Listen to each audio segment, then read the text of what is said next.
Mining is in shock as hash rates and difficulty plummet. Ripple and hoarding institutions stabilize the market, but can altcoins survive? Will the Fed meeting shift crypto's direction? It's Tuesday, January 27th on TV Chinese channel's B Union. This is a channel that helps you sort through all the news and information about Web3 every day.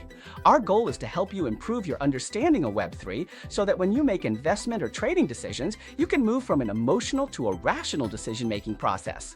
Our headlines aim to let you quickly grasp the changes in data, news, or sentiment in the crypto world over the past 24 hours, all within just 3 to 5 minutes. All right, let's look at the most important data from the past 24 hours. The headline is that tomorrow is January 28th, Super Wednesday. Right now, the market feels calm, and everyone is cautious. Looking at oil, WTI crude is hovering at $60.70. It's failing to push higher, as 22,000 contracts were withdrawn. This means big players are reducing positions, simply waiting for a signal.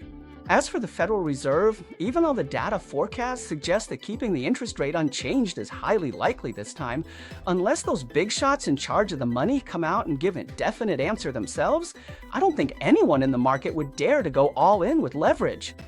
So Bitcoin has responded by rising 5.1% this week, which looks pretty good, right? But in reality, the pace is already slowed down. Oil prices keep dropping while Bitcoin is quietly going up. This kind of disconnect actually shows that everyone is gambling on risky events.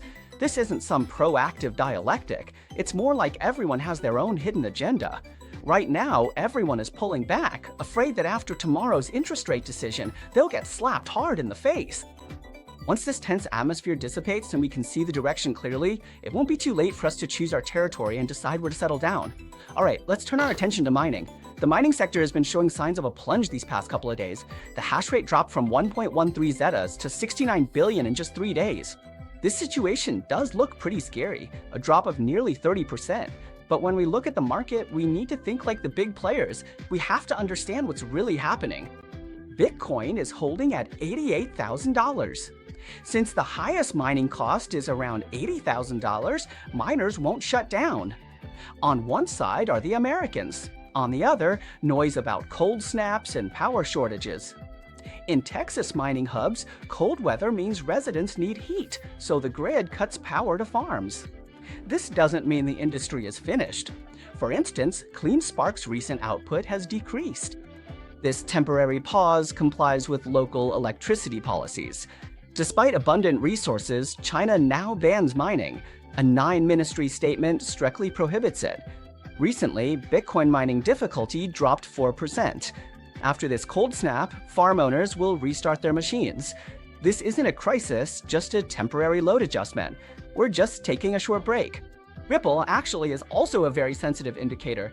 Over the past year, XRP has vividly played out a story of fleeting prosperity. Why? Everyone knows that back in July, Binance built up a position worth $1.76 billion. That kind of scale made it seem like Ripple was about to take over the global payments market. But what happened? The price fell all the way from 3.55 to 1.83. It was cut in half. So for the past 6 months, all you could hear in the trading rooms was the sound of liquidation, margin calls everywhere, right? So everyone understands leverage. When prices go up, it's heaven. When they fall, it's a nightmare. Now, the total open positions have shrunk to just $495 million. 60% of their assets have been lost to the market. So you see, the current market is completely lifeless. It's no exaggeration. In fact, it's those guys who used leverage who still haven't recovered from the blow. The new big players entering the market are just watching from the sidelines, not sure when it's the right time to jump in. So in our eyes, this process of deleveraging is actually a good thing. It clears out all those restless people hoping to get rich quick, making the market cleaner. We need to keep an eye on the holdings. When that number starts to slowly climb again, it means the market is about to bounce back. All right, please give us a like and turn on the notification bell because we'll be keeping an eye on things for you 24/7. So what exactly is happening in the news? Our news topics are chosen with a high level of perspective.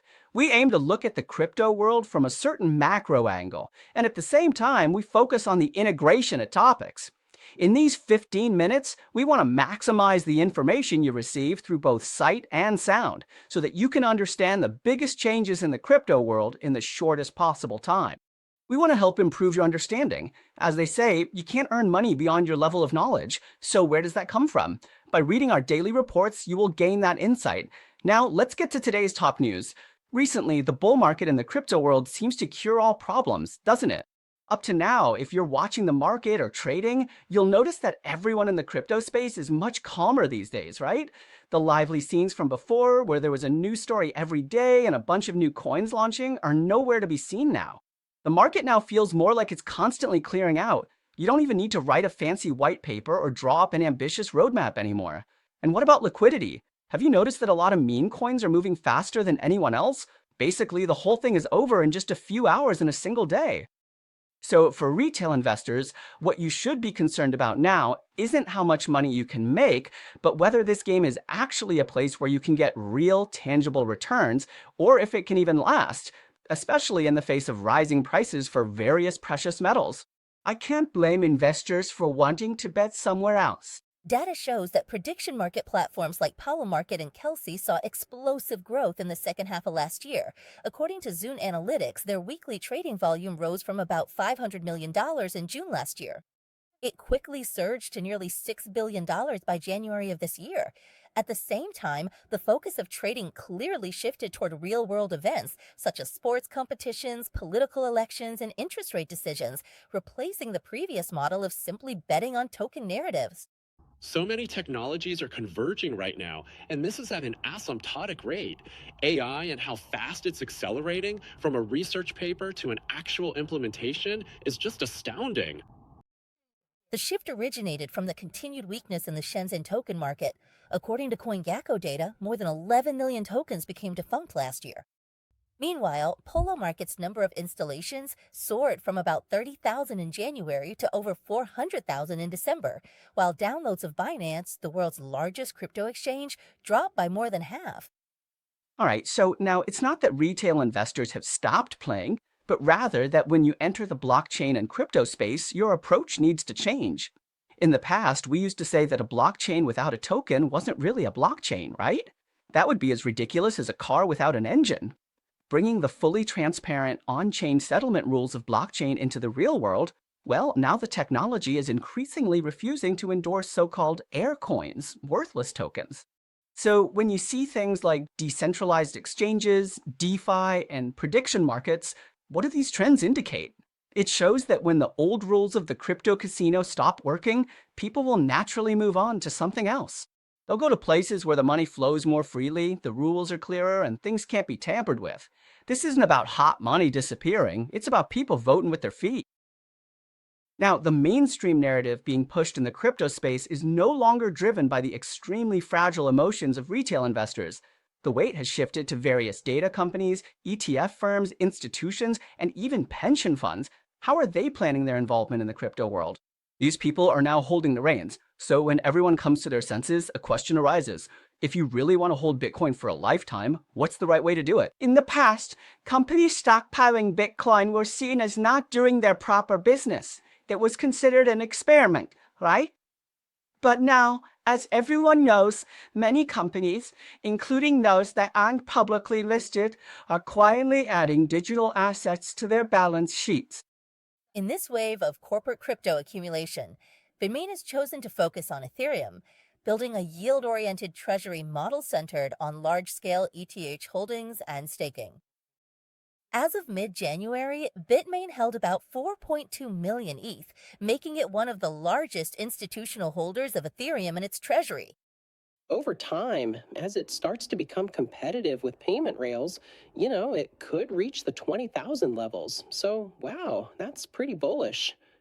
I like Bitcoin. I think Bitcoin is suffering from a bit of gold envy right now. Under the leadership of founder Michael Saylor, MicroStrategy has continued to use equity and debt financing to increase its Bitcoin holdings. This has turned the company itself into a highly leveraged BTC proxy asset. As of now, MicroStrategy holds a total of 712,647 Bitcoins, further solidifying its position as the world's largest corporate holder of Bitcoin. Returning to the beginning of the news, we raised the question, how can you spend a lifetime accumulating Bitcoin? Now, to be honest with everyone, retail investors are holding less and less Bitcoin. Some of it has been lost to shady exchanges, and some has been liquidated by exchanges when people played with contracts and leverage. So at this point, the decision-making power really is in the hands of institutions. But there's an advantage to institutions. When the market drops, everyone knows that the cost basis of institutional holdings is essentially the bottom. There's real support there. It's not hollow, so people feel more secure. Another thing is, if you want to compete with institutions as a retail investor, you have to adjust your trading strategy. There's an old saying, follow millionaires and you'll make hundreds of thousands. Follow beggars and you'll end up begging. Follow flies and you'll find toilets. Follow bees and you'll find flowers. So you should base your trading strategy on the moves of institutions. I think this is a relatively effortless way to trade, but actually everyone needs to understand one thing. Institutions, to put it bluntly, are also gambling. What are they betting on? They're betting that these digital assets can preserve value, generate returns, and even become part of various countries' strategic reserves. What else are they betting on? They're also betting that the regulators won't suddenly turn against them, that policies won't be reversed overnight, and what else? They're betting that the price increase of these coins will outpace bank interest rates, and they're also betting on whether this generation of retail investors is willing to stick it out with them. The crypto bubble is facing 4 major trends. Is 2026 really going to be the inaugural year for on-chain finance? Does this claim hold water? Japan and the UK have taken vastly different approaches in the battle over crypto regulation. So who will be the first to seize the spotlight in the crypto world? As for this recent downturn, it's true that from a technical standpoint, prices have already broken below their trend lines. So now everyone's minds are unsettled. When the tide goes out, you find out who's been swimming naked, right? But in the crypto world, value investing is an eternal principle. Think about Bitcoin. What did everyone used to see it as? Just a ticket to get rich quick, right? But what about now? It's become the anchor of stability in the eyes of major players, a macro-level benchmark. It's turned into a market index and even a part of national strategic reserves. And stablecoins, which used to just be a transaction fee for trading crypto, have now truly enabled cross-border transfers. And now it's become a hard tool for converting to US dollars globally. As for those altcoins that lack consensus, lack confidence, and have no one willing to buy them, I want to ask everyone a question. You can discuss it in the comments. Do you think there will still be so-called altcoin seasons after this round of price surges? Not only do I want to know if you think so, but also your reasons why. This round of reshuffling is essentially the industry squeezing out bubbles. 4 major trends are reshaping the landscape. Native finance is restructuring credit, outperforming traditional systems. With 2025 compliance acts, 2026 becomes the year of on-chain finance. Privacy coins like Monero and Zcash are surging. Finally, AI and blockchain are achieving deep integration. Look, I think it goes back to those same 2 pillars, demand for alternative stores of value and regulatory clarity. Both of these factors are likely to drive the crypto asset class forward in 2026. All right, the 4 major trend sectors for 2026 have been clearly laid out for you. Which one do you think you can seize? Or perhaps you already have in your hands? I believe privacy protocols, remember, it's not just privacy, but privacy protocols will sooner or later be thrust into the spotlight in the blockchain world. Because when everything on-chain is transparent, how do we ensure everyone's financial privacy? This is an issue that will definitely be discussed by everyone. Another point is that with AI, all kinds of bots and quantitative trading are no longer just about how powerful your system is. AI speed and auto-adjustment define 2026 as a new era.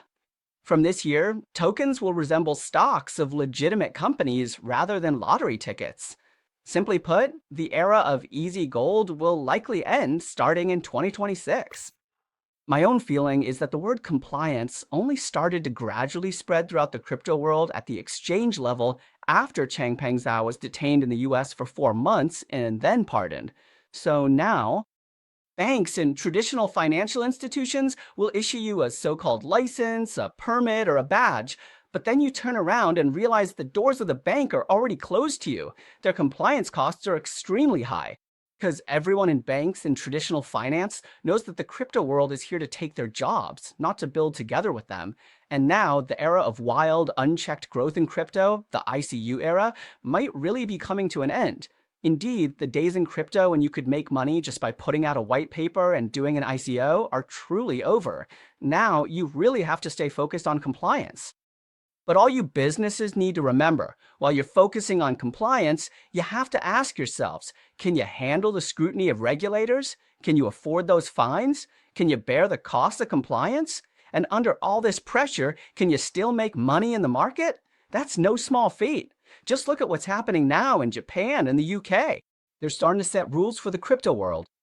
The UK CFA plans to launch a licensing system in September 2026.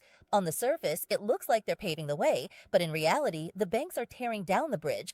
Surveys show that 80% of transfers and 40% of transactions are being restricted. Even compliant platforms can't escape the traffic limits, losing £1 billion in profits a year. Next, the Bank of England and the Financial Conduct Authority are teaming up to craft stablecoin regulation for the UK. Japan's FSA is approving Bitcoin ETFs. With Nomura and SBI preparing, the market could reach 1 trillion yen. While some talk compliance but create roadblocks, Japan's system paves the way as institutions wait to strike. So if you think about it, it's actually pretty ironic. The decentralized world we've been pursuing, in the end, the decision-making power or the right to add that engine still lies elsewhere.